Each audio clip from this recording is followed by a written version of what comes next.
sometimes I go hungry because there's just nothing to eat. And I'm exaggerating a little, but they're really bad chefs for chefs, and then whenever they have like themed food nights, I appreciate the effort, but they can really fuck it up sometimes. You're at the Ackenberry Dining Hall for dinner, and you're faced with many options. You can go for the usual coal-fired pizza that they serve every day from the prairie fire, or spend extra credits to treat yourself with some grilled meats from Don's Chop House. You can go simple and get some pasta from Penna Lane, or go check out Gregory's Street Diner and see what they have. Maybe you'll make yourself a sandwich from the Euclid Street Deli, and you know you won't go anywhere near so tangy because you're a carnivore and not a vegan. Well, you're tired of eating the usual and want to try something new. Something out of the ordinary, some ethnic or cultural foods from other countries.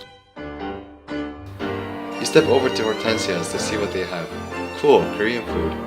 You decide to step out of your comfort zone and try some. It tastes alright, and you feel good about being multicultural and open-minded. However, little do you know that the food you had is not even close to what people actually eat in Korea. Have you ever wondered if you are eating authentic cultural foods?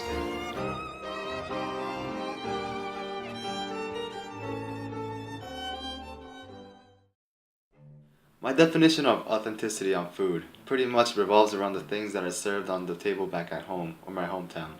In my 2 years of living in dorms and eating their food, I've noticed that the supposedly Korean food served here did not taste anything close to what I had back at home. This bothered me because for some students, this food may shape their entire perception of my country's food. I was curious to find out more about this topic. Pretty much anything that moves in China can be cooked and edible. So that's authentic to you.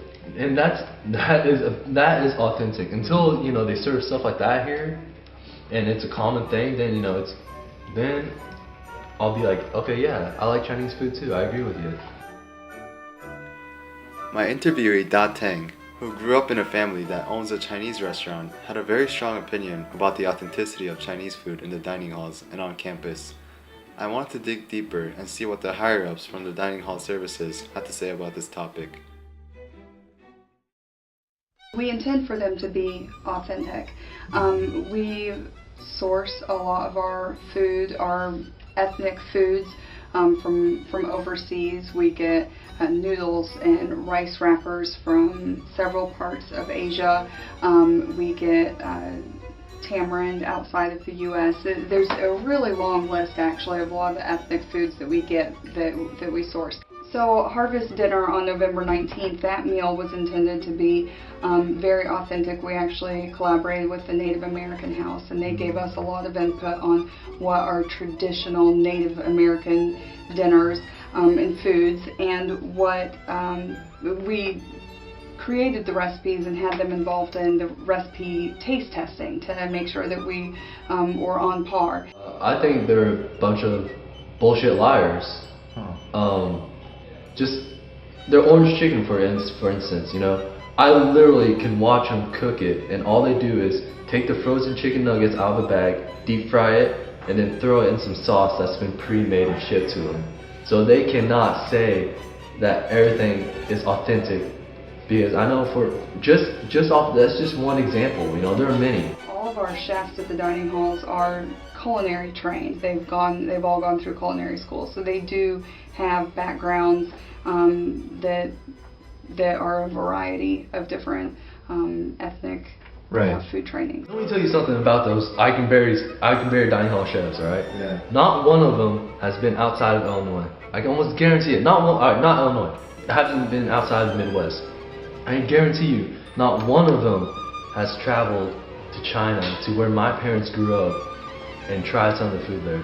And then for them to sit there and say that the shit that they learned in culinary school is authentic, no, it just doesn't make any sense. It's almost like an insult. Da Teng's views on authenticity of cultural foods were quite to the extreme. I wanted to take this project a bit further by looking at what students of other cultures thought about this issue. Like many people think that burritos or like chimichangas or Taco Bell, they're Mexican, but in reality they're not. Although like they might have like an idea what Mexican food is. Like there's like way more, like there's more variety than just like tacos, burritos, and chimichangas, I guess. A lot of the times, if you look at like Hortensias or the other supposedly ethnic food ones, usually they mess it up more than they mess the American food up. So I rather have food that you're semi-accustomed that's really bad than have food that you're not entirely accustomed that's equally as bad. So are you saying the food in the dining hall in general is bad, or? Yeah, most of the time. So it seems like there's definitely Americanization within the food served on campus, but could the issues of authenticity be rising from how poorly the food is cooked? Well, since taste is partially subjective, I'll let you decide on your own.